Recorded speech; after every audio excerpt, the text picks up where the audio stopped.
My sister broke the one rule. I had and almost unalived my family, then showed up at dinner with a glass of wine. When I asked why she won't stop, she said, "He's still breathing, isn't he?" That was 10 months ago. Today, she was screaming my name through the Ring camera, begging me to stop. My sister and I have always had an okay at best relationship. We never talked, but we never fought either. We never shared clothes, never talked about boys, never did anything like that. Whenever it was just us two, the air was filled with awkward silence, which neither of us cared enough to break. But that all changed when she turned 21, because the second she took her first sip of beer, everything changed. She went from drinking monthly, to weekly, to daily. It felt crushing seeing her delve deeper and deeper, and what was even worse was when she tried to drag me down with her. I never liked alcohol and wanted to stay away from it, but she bullied and coerced me into it. On her 22nd birthday, she gave me a bottle of water that was actually straight vodka, and when I spat it out and started coughing, I looked up to see her recording my reaction and laughing. I gave her one final chance after that. I told her if she tried to drag me into drinking again, I would cut her off. Well, a month later, it was her and her boyfriend's anniversary. They invited me out with them, and my sister promised not to ask me to drink with her. Of course, she lied. Throughout the whole night, she kept giving me extremely diluted drinks that I didn't even realize had alcohol in them. Some vodka, whiskey, even rum. I remember feeling a light buzz after my third drink and the world started spinning. This was the first time I was intoxicated. I clung to her asking what was wrong with me, but she just laughed and because she was tipsy herself, admitted what she had done. I don't remember the specifics. All I remember is being enraged. I called a cab on the spot, and once home I sent her a voice note telling her I never want to see her again. What's even more insane is that she called me a week later,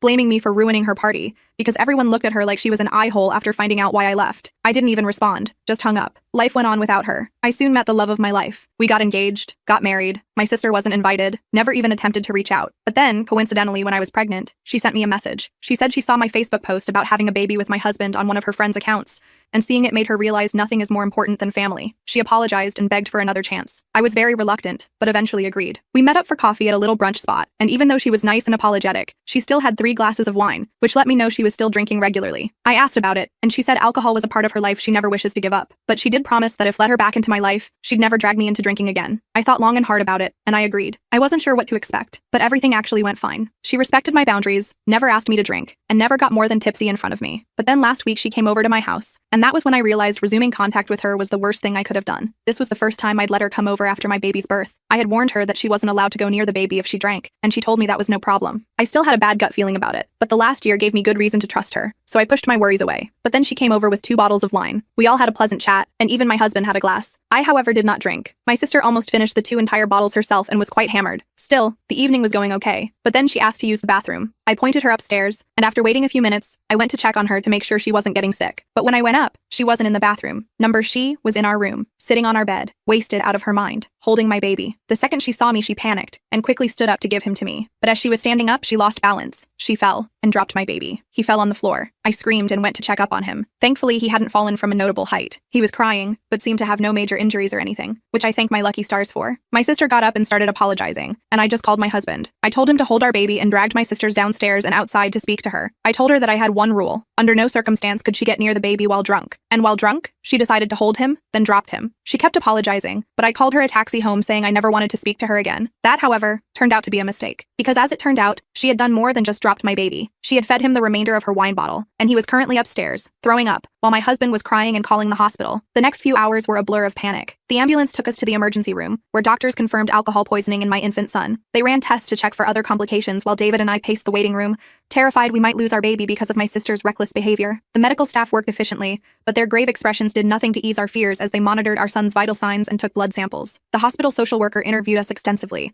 looking suspicious when we explained how our son had ingested alcohol. I could see in her eyes that she thought we might be covering something up. They started a mandatory child welfare investigation, making us feel like criminals when we were the victims. We had to answer the same questions repeatedly, describing the incident in excruciating detail while our baby received treatment in another room. I tried calling Megan repeatedly during this nightmare, but she wouldn't answer. Texts went unread, voicemails unheard. She had simply vanished after the ambulance took us away. David had made her leave our house, but we expected at least a call to check if Jackson was all right. Her complete disappearance only confirmed that deep down, she knew the gravity of what she'd done. After an agonizing night at the hospital, the doctors finally told us Jackson would be okay. There was no permanent damage detected, though they warned us that even small amounts of alcohol could potentially cause developmental issues that might not be immediately apparent. We'd need to monitor him closely and bring him for follow-up appointments. The relief nearly buckled my knees, and David and I clung to each other, sobbing with gratitude that our son had escaped serious harm. When we brought Jackson home the next day, I was filled with equal parts relief and rage. My sister had endangered my child's life and then disappeared without taking any responsibility. That afternoon, while Jackson napped under David's watchful eye, I drove to Megan's apartment, running on adrenaline and no sleep. My knuckles were white on the steering wheel as I rehearsed what I would say, determined to make her understand the consequences of her actions. I pounded on her door until her boyfriend Thomas answered, looking hungover and confused. He claimed Megan wasn't there and hadn't come home last night after visiting us. I showed him photos of Jackson in the hospital and explained what happened. The color drained from his face. His shock seemed genuine, suggesting Megan hadn't even told him what had transpired. She's been getting worse, he admitted, drinking more than ever. I've tried to help, but you make excuses for her. I finished his sentence. You're enabling her, and she almost killed my baby yesterday. The words came out sharp and clear, cutting through whatever defense he might have been preparing. He denied this, saying she'd been through tough times that I didn't understand. I lost it then, telling him exactly what I thought of both of them. Before leaving, I made it crystal clear. If either of them came near my family again, I'd have them arrested. His stammered apologies followed me down the hallway, but they meant nothing compared to my baby's safety. Back home, I found David holding Jackson, who was thankfully sleeping peacefully. We agreed immediately. My sister was permanently cut from our lives. We blocked her number, social media accounts, and email addresses. We installed a simple security camera at our front door. We documented everything that had happened for potential legal action if necessary. The decisions came easily. Our son's safety was non-negotiable. For a week, we focused solely on Jackson's recovery, taking turns monitoring him day and night. He seemed to be bouncing back well, showing no lasting effects from the ordeal. We were just starting to breathe easier when my phone exploded with messages from relatives. Megan had posted a tearful, clearly intoxicated video online claiming I was keeping her from her nephew out of spite. She described herself as a loving aunt who made one tiny mistake and was now being cruelly punished. The video had prompted a flood of family members to contact me, demanding to know why I was being so harsh to my clearly remorseful sister. Some even suggested I was using this incident as an excuse to continue our long-standing feud, as though protecting my child was merely a vindictive act. I couldn't believe it. She had endangered my child's life, disappeared for a week, and then tried to paint herself as the victim. When I attempted to privately message key family members with the truth, I discovered Megan had preemptively told them that I was exaggerating and that Jackson had just accidentally sipped from her glass. Several relatives were now convinced I was overreacting to punish my sister. Their willingness to believe her version of events without even hearing mine was deeply painful, revealing fault lines in our family I hadn't fully appreciated before. Yesterday, we received a formal-looking letter from Megan claiming she'd entered rehab, and her therapist recommended family healing as part of her recovery process. She wanted visitation rights with Jackson once she completed the program. David suggested we verify this sudden rehabilitation, so I called the facility she named. It didn't exist. I'm sitting here now, looking at my beautiful baby boy sleeping in his crib, wondering how my own sister could first endanger his life, and then lie so blatantly to manipulate her way back into our lives. David wants to get a restraining order, but some family members are already calling us heartless for not giving her another chance. The division among our relatives has added another layer of stress to an already traumatic situation. Am I wrong to permanently cut my sister off after what she did? How do I protect my son from both her and the family members who seem blind to the danger she poses? I never imagined becoming a mother would mean defending my child from my own sister, but here we are. Every parenting book I read prepared me for sleepless nights and feeding challenges. None prepared me for having to shield my infant from someone who should have loved and protected him as family. The next day, I called Jordan, a friend who worked as a detective, who had helped us with some minor issues in the past. I needed advice about restraining orders and what evidence we'd need. He came over during his lunch break and reviewed everything we had so far. Look, I'm going to be straight with you, Jordan said after looking at our documentation. Getting a restraining order isn't impossible, but judges typically need more than one incident to establish a pattern of behavior. I showed him the fake rehab letter, the social media posts, and played the drunken video Megan had posted. His expression grew more serious with each piece of evidence. Document everything, he advised. Every text, every call, every social media post. Set up cameras if you can afford them. And most importantly, don't engage with her directly. After he left, I set up a separate email account just for documenting Megan's harassment. I forwarded all the messages from relatives, screenshots of her social media posts, and wrote a detailed account of what happened with Jackson while it was still fresh in my mind. David installed additional security cameras covering our backyard and driveway. That night, we got our first alert from the front door camera. I checked the footage expecting a package delivery or something innocent. Instead, I saw Megan stumbling up our walkway at 11:30 p.m., clearly intoxicated, with a bouquet of flowers and a teddy bear. She rang the doorbell repeatedly, then sat on our porch for nearly 20 minutes before leaving the items with a note. David went out to retrieve them when she was gone. The note read, "I'm so sorry for the misunderstanding. Please let me see my nephew. He needs his auntie in his life. Love, Meg." The flowers reeked of cigarette smoke and alcohol, like she'd brought them straight from a bar. I added this incident to our documentation file and threw everything in the trash. The fact that she'd come to our home drunk just proved she hadn't changed at all. The next morning, I called our pediatrician to warn them that Megan might try to access Jackson's medical records. They added a note to his file requiring additional verification for any information requests. Later that day, I received a call from the pediatrician's office. "Mrs. Mitchell, this is Stacy from Dr. Peterson's office. I wanted to let you know that someone claiming to be your sister called requesting copies of Jackson's records. Following your instructions, we declined to release any information." My blood ran cold. Did she say why she wanted them? She said she was helping you gather documentation for a specialist consultation. When we asked for the authorization form you supposedly signed, she hung up. I thanked Stacy for the call and immediately contacted Jordan again. He said this strengthened our case but still wasn't quite enough for an emergency restraining order. He suggested we notify Jackson's future daycare about the situation. The following day, David and I visited Little Explorers Daycare where we'd planned to enroll enroll Jackson when I return to work. As we explained our situation to the manager, Karma, her expression shifted from professional politeness to concern. Actually, she said hesitantly, someone matching your sister's description was here yesterday,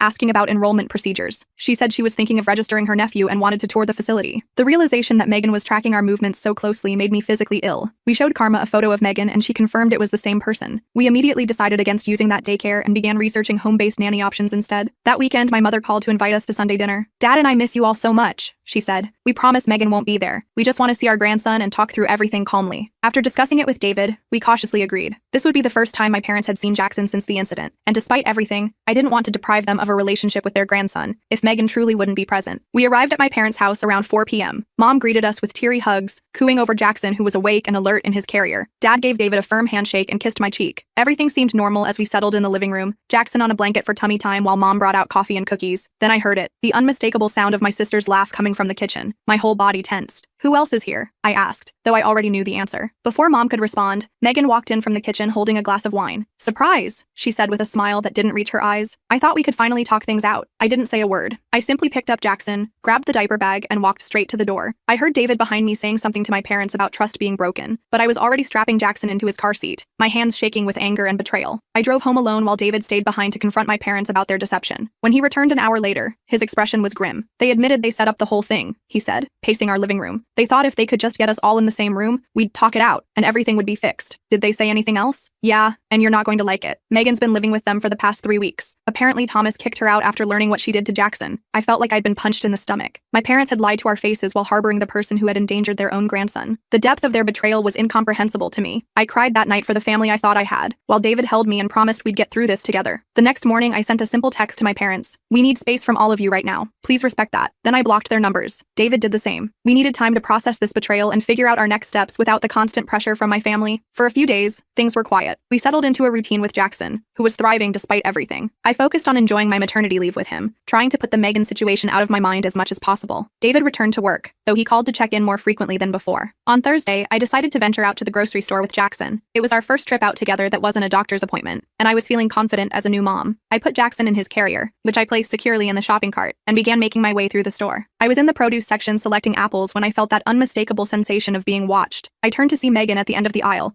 pretending to examine a display of oranges while clearly tracking my movements. When our eyes met, she quickly looked away, acting as if she hadn't seen me. My heart raced. This couldn't be a coincidence. This was our local store, far from my parents' house where she was staying. She must have followed me here. I abandoned my half-filled cart and headed straight for the exit, clutching Jackson's carrier tightly. In the parking lot, I scanned for Megan but didn't see her. I quickly secured Jackson in the car and drove home, checking my rearview mirror constantly. Once home, I had a full-blown panic attack, my first ever. I couldn't catch my breath, my heart was racing, and I was convinced Megan was going to appear at any moment. I called David at work, barely able to speak coherently. He came home immediately to find me still shaking, Jackson thankfully napping peacefully in his bassinet. We need legal help, David said once I'd calmed down. This is stalking. The next day, we consulted with Jordan again, who agreed we needed to pursue a restraining order more aggressively. He reviewed our documentation and explained our options. For a restraining order, we typically need evidence of threats or harassment, he explained. Following you in a grocery store is concerning, but difficult to prove as intentional harassment. Courts generally want to see a pattern of behavior that would make a reasonable person fear for their safety. So there's nothing we can do? David asked, frustration evident in his voice. I didn't say that, Jordan replied. Start documenting everything. Times, dates, locations, set up more cameras. If she keeps showing up where you are, that builds our case. And don't respond to any contact attempts. That can be used against you to argue the contact was welcome. We left Jordan's office with a plan. We would document meticulously, avoid all contact, and build our case. It wasn't the immediate solution we wanted, but it was something. Over the next week, Megan escalated her attempts to contact us. She created new email addresses to bypass our blocks, sent daily messages about her recovery journey, and left voicemails asking for just 5 minutes with Jackson. Each message started sympathetically enough, but inevitably included subtle guilt trips and manipulative language. I know you're just trying to protect Jackson, one voicemail said, but do you really want him growing up without knowing his aunt who loves him so much? Don't you remember how much you loved spending time with Aunt Patty when we were kids? I saved everything without responding. With each message, her tone gradually shifted from pleading to demanding, from I understand why you're upset, to you're being unreasonable, and you can't keep him from me forever. 2 weeks after the grocery store incident, our newly hired nanny, Jessica, reported something disturbing. While taking Jackson for a walk in the neighborhood, she noticed the same car circling the block 3 times. She couldn't identify the driver, but the behavior was concerning enough that she cut the walk short and returned to our house. I'm probably being paranoid, Jessica said. But with everything you've told me about your sister, I didn't want to take any chances. We thanked her for her vigilance and decided to invest in a GPS tracking device for the stroller. It felt ridiculous. What parent has to track their baby's stroller because of their own sibling? But we were taking no chances with Jackson's safety. The next day, I received a troubling call from Dakota,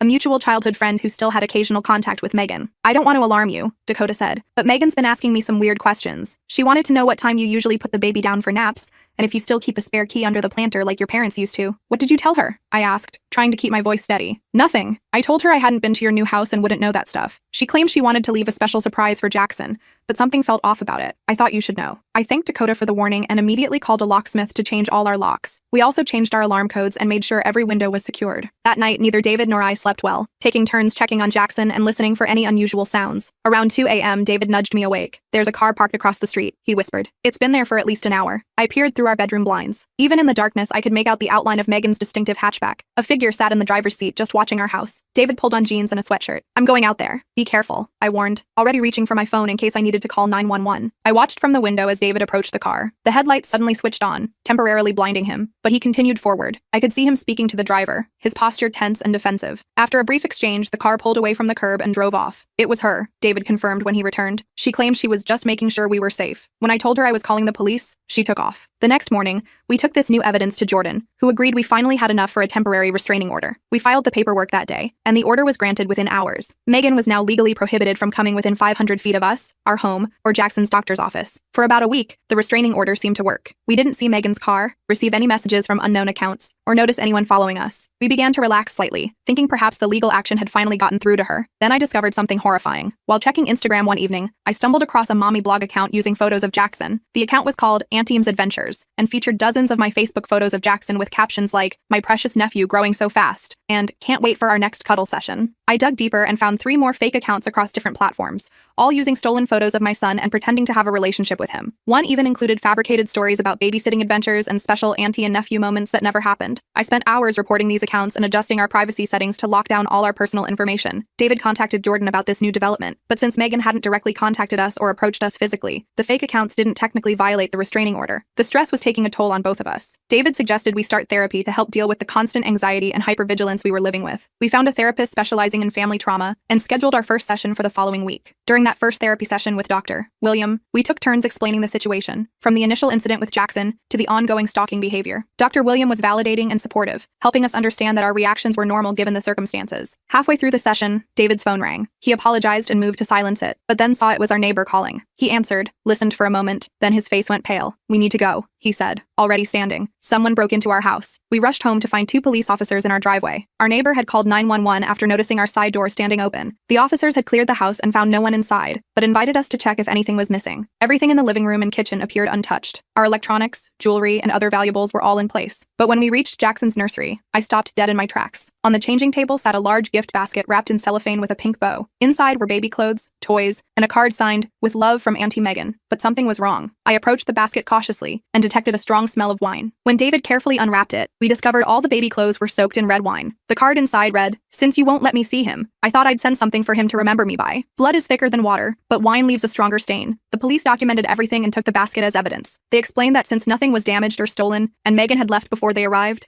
they could only add this to our case file. The officer suggested we consider installing more security cameras and perhaps getting a dog as an additional deterrent. After they left, David and I sat on the couch in stunned silence. The violation of our home, specifically our baby's room, left me feeling violated and terrified. The wine-soaked clothes were a clear reference to the original incident and showed that Megan not only felt no remorse, but was actively taunting us about it. "We can't stay here," I finally said. "She knows where we live, she can get in anytime she wants, and the police can't do anything until after she's already done something." David agreed. "My parents have been asking us to visit. Maybe we could go stay with them for a while. They live in Lakeside. She wouldn't think to look for us there." The next day, we packed essentials for an extended stay, installed additional security cameras that would send alerts to our phones, and drove to David's parents' house in Lakeside. We didn't tell anyone where we were going, not even our close friends, fearing the information might somehow get back to Megan. David's parents, Michael and Barbara, welcomed us warmly, converting their home office into a temporary nursery for Jackson. They were horrified by our situation and promised to help however they could. Their house was in a quiet, gated community with good security, which gave us some peace of mind. For the first 3 days at his parents' house, I finally relaxed enough to sleep through the night. Being away from our home and the constant fear of Megan appearing gave me space to breathe. Jackson seemed seemed to sense the change in atmosphere too. He was smiling more and fussing less. On the fourth day, my phone chimed with a text from an unknown number. "Nice place. The garden looks peaceful." My blood ran cold. I showed David the message, and he immediately went outside to scan the neighborhood. There was no sign of Megan, but the message was clear. She had somehow found us again. Michael, David's father, was a retired security specialist who had worked for various corporations. When we showed him the text, he immediately went into professional mode, helping us secure the house further and coaching us on safety protocols. "No established routines," he advised. "Vary your schedules, the times you come and go, different routes if you drive anywhere, and absolutely no social media updates, not even private ones." We followed his advice religiously, but Megan still managed to extend her reach. She somehow obtained David's parents' phone numbers and began calling them with elaborate stories about me keeping her from her only nephew. When that didn't work, she moved on to his extended family, forcing us to have uncomfortable conversations with aunts, uncles, and cousins, explaining why a woman they'd never met was contacting them about our baby. Meanwhile, the court date for our permanent restraining order was approaching. We gathered all our evidence: the hospital records, police reports, photographs of the wine-soaked baby clothes, records of the fake social media accounts, and statements from witnesses like Dakota and Jessica. Jordan was confident we had a strong case. The day before the hearing, we received notice that Megan had hired her own attorney, a surprisingly high-profile lawyer known for aggressive tactics. How she afforded him, I had no idea, but his involvement raised the stakes significantly. In court, I presented our case as calmly and factually as I could, despite my nerves. I detailed how Megan had endangered Jackson by giving him alcohol,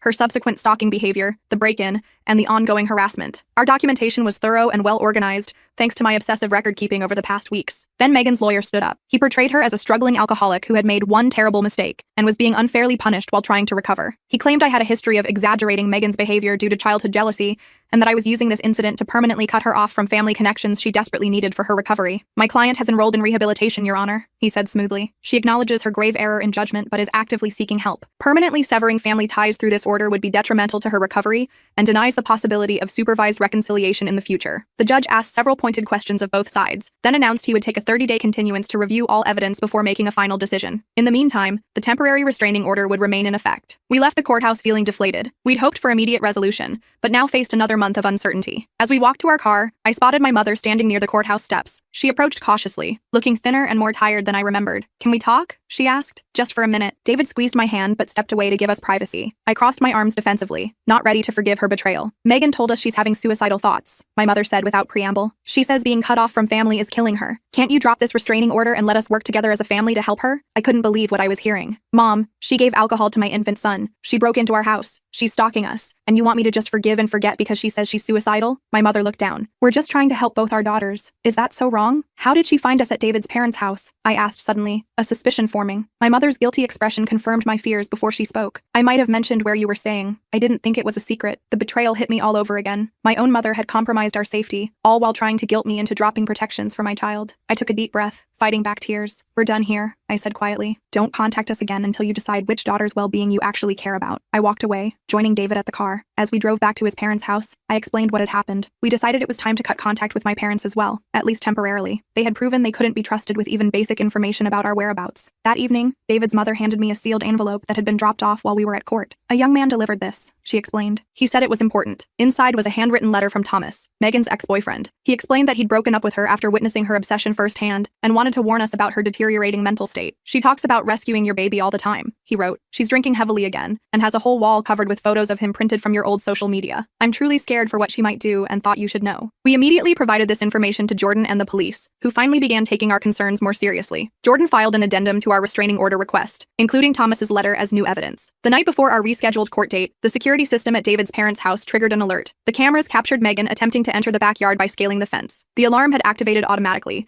sending her running before she could get fully over the fence. The footage clearly showed her face, giving us fresh, undeniable evidence of her violating the temporary order. In court the next morning, the judge reviewed both the original evidence and the new developments. This time, Megan appeared surprisingly composed. She wore a conservative dress, minimal makeup, and kept her eyes downcast in an appearance of contrition. Her attorney presented a new narrative. Megan had recognized her problems and was actively seeking treatment for alcohol addiction. He submitted paperwork from a treatment facility as evidence of her commitment to change. When given my chance to speak, I delivered an emotional but fact-based account of everything that had happened. I explained that while I wished my sister well in any genuine recovery effort, her repeated violations of boundaries and the escalating nature of her behavior made me fear for my family's safety. "Your Honor, I said, my voice catching despite my best efforts. I wake up every night checking that my baby is still breathing in his crib. I can't go to the grocery store without looking over my shoulder. My sister gave alcohol to my infant, broke into our home, and has now followed us to a different city. This isn't about punishment, it's about protection. The judge considered all the evidence, particularly the recent security footage showing Megan's attempt to enter David's parents' property. He granted the permanent restraining order immediately, ordering Megan to stay at least 1,000 feet away from me, David, Jackson, and any residence or workplace associated with us for a period of 3 years. We felt momentary relief as we left the courthouse, but it was short-lived. Within hours, Megan violated the order by sending an email from a new address. No piece of paper will keep me from what's mine. Blood doesn't smudge away with a judge's signature. We forwarded it immediately to the police and Jordan, who advised us that this violation could result in her arrest. Officers went to Megan's last known address to serve the restraining order and potentially arrest her for the immediate violation, but discovered she had vacated her apartment days earlier. What they found there was disturbing. According to the officer who called us, her apartment was filled with empty liquor bottles and a wall covered with printed photos of Jackson, some taken from social media, others clearly photographed through windows or from a distance. There were also maps with our routines noted, including Jackson's usual nap times and when David typically left for work. An alert was issued for Megan's apprehension, which only intensified our fear. Not knowing where she was or when she might appear next meant we couldn't let our guard down for a moment. We decided to remain at David's parents' house rather than return home, feeling at least somewhat safer with the gated community and additional security measures. 3 tense days passed with no sign of Megan. We began to hope that perhaps she'd left the area entirely, seeking a fresh start somewhere else. David even ventured back to our house briefly to collect more of our belongings, reporting that everything seemed untouched since we'd left. On the 4th day, Jessica took Jackson to the community park within the gated neighborhood. David's mother went along, giving me my first hour alone in weeks. I used the time to shower and actually blow dry my hair, small acts of self-care that had become luxuries in our constant state of vigilance. My phone rang just as I was finishing. It was Jessica, her voice tight with controlled panic. "I think I just saw your sister," she said quietly. "There's a woman who's been following us around the park for the last 20 minutes. She's keeping her distance, but I recognize her from the photos you showed me." My heart raced. "Where are you now?" "Near the playground. Your mother-in-law is with Jackson on the swings." I stepped away to call you. "Stay with them," I instructed. "David will be there in 2 minutes. I'm calling the police." I hung up and immediately called David, who was working in his father's home office. He ran out the door without even ending the call. Then I dialed 911, explaining the situation and the active restraining order. They promised to dispatch officers immediately. Through the living room window, I saw David's car screeching out of the driveway. I paced anxiously, waiting for news. 5 minutes later, though it felt like hours, David called back. "We've got Jackson," he said, breathless. "We're coming home now." Jessica definitely saw Megan. She tried to run when I showed up, but the security guard stopped her at the gate. Police are taking her into custody now. I collapsed onto the couch in relief. When they arrived home minutes later, I clutched Jackson to my chest, breathing in his baby scent and letting tears flow freely. For the first time in weeks, I allowed myself to believe we might actually be safe. Later that evening, an officer called to confirm that Megan had been arrested for violating the restraining order. She would be held pending a bail hearing, and given her history of violations, there was a good chance she would remain in custody, at least temporarily. We thanked the officers profusely for their quick response. That night, I slept deeply for the first time in what felt like months, with Jackson's bassinet pulled close to our bed, and the knowledge that, at least for now, Megan couldn't reach us. The next morning, we began serious discussions about our long-term plans. Did we want to return to our home eventually? Should we consider moving to a different city? How would we handle family events in the future, knowing my parents couldn't be trusted to maintain boundaries? We had more questions than answers, but one thing was clear. Our lives had been fundamentally changed by Megan's actions, and we would never again take our family's safety for granted. Whatever came next, whether Megan remained in custody or was released, we would face it together, with our son's well-being as our only priority. "Do you think she'll ever understand what she did?" I asked David as we sat on his parents' porch that evening, watching the sunset while Jackson napped inside. "I don't know," he answered honestly, "but I do know it's not our job to help her understand. Our job is to protect our son, and that's exactly what we're going to do." I nodded, leaning against his shoulder. The road ahead wouldn't be easy, but for the first time since that horrible day when Megan had given alcohol to our baby, I felt like we might actually find our way through this nightmare. The bail hearing was set for the next morning, and David insisted on attending to make sure the judge understood the severity of the situation. His mom offered to stay with me and Jackson, which was a relief since I wasn't mentally ready to face Megan again so soon. When David returned a few hours later, his expression was a mix of relief and concern. "She got bail," he said, dropping onto the couch beside me. "But there are conditions. She has to wear an ankle monitor to track her movements, submit to weekly drug and alcohol testing, and stay at least 1,000 feet from us at all times." "How did she seem?" I asked, bouncing Jackson gently on my knee. "Oddly calm. Her lawyer did most of the talking. She just sat there staring straight ahead. The only time she showed any emotion was when they mentioned the alcohol monitoring. She actually argued with her lawyer about it. That didn't surprise me. Even with everything at stake, alcohol was still her priority." We decided to remain at David's parents' house a while longer, not quite trusting the monitoring system to keep us safe. Jackson seemed happy enough with the arrangement, thriving under the additional attention from his grandparents. 2 weeks later, we received a call from Jordan. He'd been keeping tabs on Megan's case and had news. They did a full substance abuse evaluation as part of her bail conditions, he explained. The assessment revealed more than just alcoholism. The psychologist found concerning personality disorder traits that might explain her fixation on your son. What does that mean for us? I asked. The court has ordered her to undergo dual treatment, both for alcohol addiction and for her mental health issues. It's actually a good thing. She'll get more comprehensive monitoring than just for the drinking. I felt a strange mix of emotions at this news. On one hand, it was validating to hear professionals confirm what we'd suspected, that Megan's issues went deeper than just alcohol. On the other hand, a diagnosis didn't undo the trauma she'd caused or guarantee she'd actually improve. About a month into Megan's court-mandated treatment, we received a formal letter from her therapist. They were requesting a supervised family session as part of her treatment plan. The letter emphasized that our participation was entirely voluntary and would only occur in a controlled, therapeutic environment. David and I discussed it with our own therapist, Dr. William, who we'd continued seeing through video sessions. I'd advise against it at this early stage, he said. Megan needs to show sustained progress in her individual therapy before family involvement would be beneficial. And even then, I'd recommend starting with just you two adults, not including Jackson. We sent a polite but firm response declining the invitation, explaining that we weren't ready for direct contact. To our surprise, the therapist responded with understanding, saying they would continue working with Megan individually and might reach out again in the future if appropriate. Around this time, my parents made another attempt at reconciliation. My father called David's cell phone, knowing I probably wouldn't answer if they tried me directly. "Please just listen," Dad said when David reluctantly put him on speaker. "Your mother and I have been doing a lot of thinking. We spoke with Megan's doctors too. We understand now that we've been enabling her behavior for years, making excuses instead of holding her accountable. That's great, but it's a little late," I replied, not bothering to hide the bitterness in my voice. "We know," Mom chimed in, apparently also on the call. "We failed both our daughters. We failed you by not protecting you from her behavior,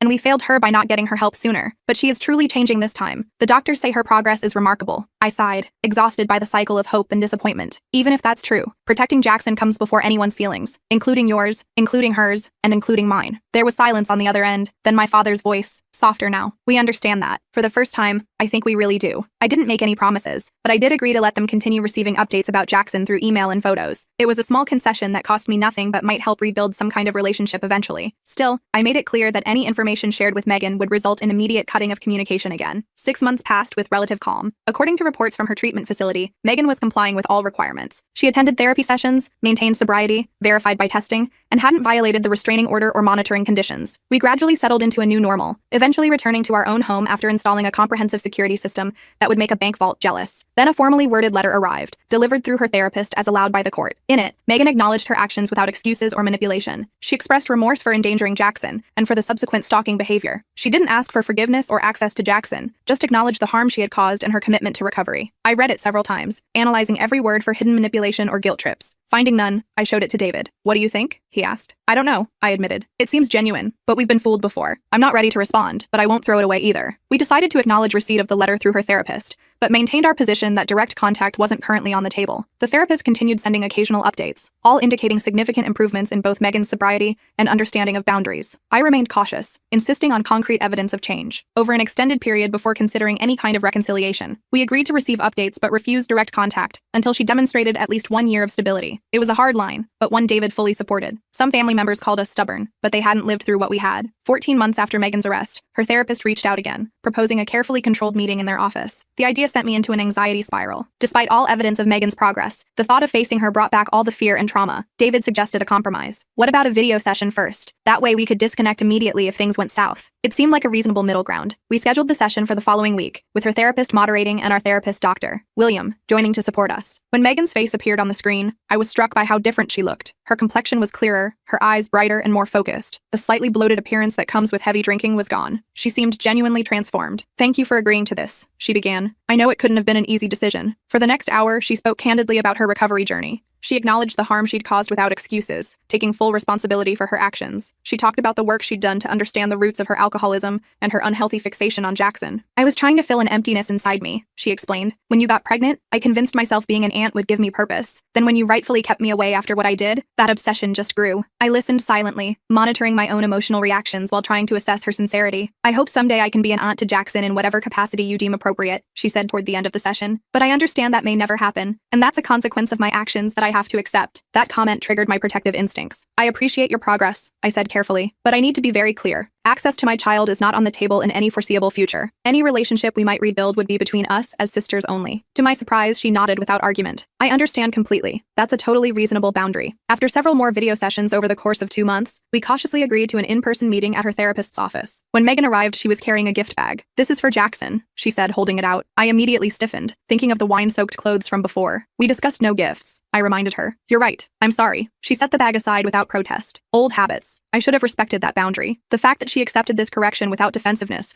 was actually more convincing than any apology could have been. Throughout the session, she remained focused on making amends to me and David, rather than trying to establish any connection to Jackson. When my parents learned we were having these meetings, they immediately started pressuring us to accelerate the reconciliation process. It's been almost 2 years, my mother argued during a phone call. Megan's done everything the courts and doctors have asked. Don't you think it's time to be a family again? No, I said firmly. Rebuilding trust takes years, not months. The fact that you're trying to rush this shows you still don't fully understand the situation. That shut down the conversation quickly. Over time, my parents learned that pushing only resulted in us pulling back further. They eventually accepted our timeline, even if they didn't fully understand it. By the 2-year mark of Megan's recovery, we had established a cautious, distant relationship. She attended occasional family gatherings where Jackson was present, but under strict conditions. She remained completely sober and was never alone with him. She accepted these limitations without complaint, seeming to understand they were the natural consequences of her past actions. Meanwhile, I continued my own therapy, working through the trauma and hypervigilance that still affected me. I jumped at unexpected noises and still checked the locks multiple times each night. I struggled with anxiety whenever Megan was in the same room as Jackson, watching her every movement like a hawk. Dr. William assured me these reactions were normal given what we'd experienced and would likely ease with time and continued safety. You're not obligated to trust someone who has given you reason not to, he reminded me. Trust is earned, not owed. That perspective helped me navigate the complicated feelings that arose as Megan continued to demonstrate change. I was learning to trust my instincts while allowing for the possibility of measured reconciliation. When Jackson turned 4, we held a small birthday party at a local park. Family and a few friends attended, including Megan, who now had nearly 3 years of sobriety. She brought a modest gift that she first showed to me for approval, a picture book about dinosaurs, Jackson's current obsession. During the party, I noticed Megan step away from the group, sitting alone on a bench at the edge of the playground. I hesitated, then decided to join her. Everything okay? I asked. Just taking a moment, she said. These gatherings can still be triggering sometimes. Being around people who are drinking, I hadn't even thought about that. Several adults were having beer or wine with the pizza. Do you need to leave? We'd understand. She shook her head. No, I've got coping strategies now. I wanted to tell you something, actually. Today marks 3 years sober for me. Congratulations, I said, genuinely impressed by the milestone. I don't want to make a big deal about it, she continued. It's not why I mentioned it. I just wanted to thank you. Thank me? For what? For maintaining your boundaries. If you had given in when I was manipulating everyone, if you had allowed me back into your life easily, I probably wouldn't have gotten the help I needed. Your refusal to accept my behavior forced me to actually confront my issues. I didn't know what to say to that. After a moment, I simply nodded and said, I'm glad you're doing better. As I walked back to the party, I realized we had found a new equilibrium. Not the close sisterhood I might have dreamed of as a child, but a carefully managed relationship built on hard-earned respect. Jackson's safety and well-being remained the non-negotiable priority, but there was room now for cautious interaction. Last week, Megan celebrated 4 years of sobriety. She moved to a neighboring town for a job in addiction counseling, using her experience to help others. She maintains appropriate boundaries, always checking before sending gifts for Jackson's birthdays and holidays. She never asks for unsupervised time with him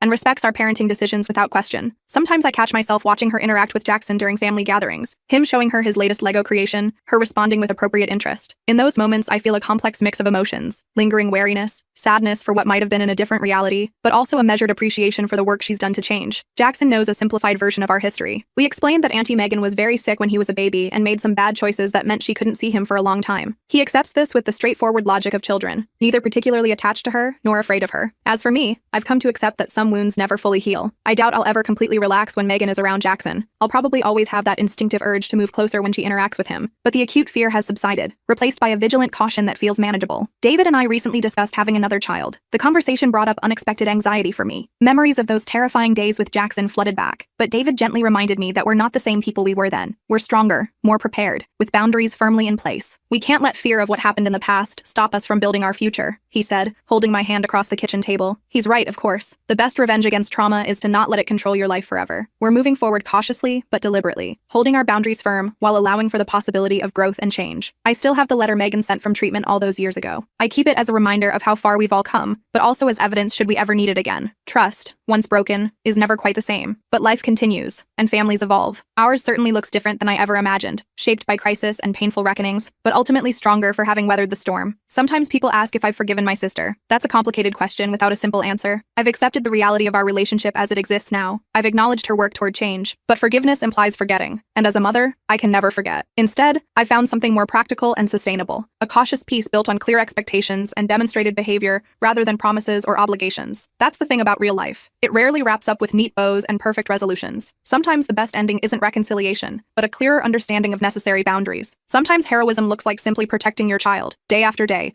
from whatever threats may come, even when those threats come from people who should have loved them. If there's one thing I've learned through all this, it's to trust my instincts as a mother. I knew my sister had problems, but I allowed social pressure and family expectations to override my better judgment. Never again. My son's safety will always come first, regardless of who might be offended by the boundaries we set. For those facing similar situations with family members who endanger your children, my advice is simple. You don't owe anyone access to your child. Not parents, not siblings, not anyone. A relationship with your child is a privilege, not a right. And those who violate your trust with something as precious as your child's safety forfeit that privilege, potentially forever. As for my sister, I hope her recovery continues. I hope she finds fulfillment in her work helping others overcome addiction. I hope the growth she's shown is genuine and lasting. But my priority remains unchanged: protecting my family, maintaining appropriate boundaries, and creating a safe, stable environment for my son to grow up in. That's not a fairy tale ending, but it's a real one. And in the messy, complicated world of family dynamics and addiction, reality is all we have to work with.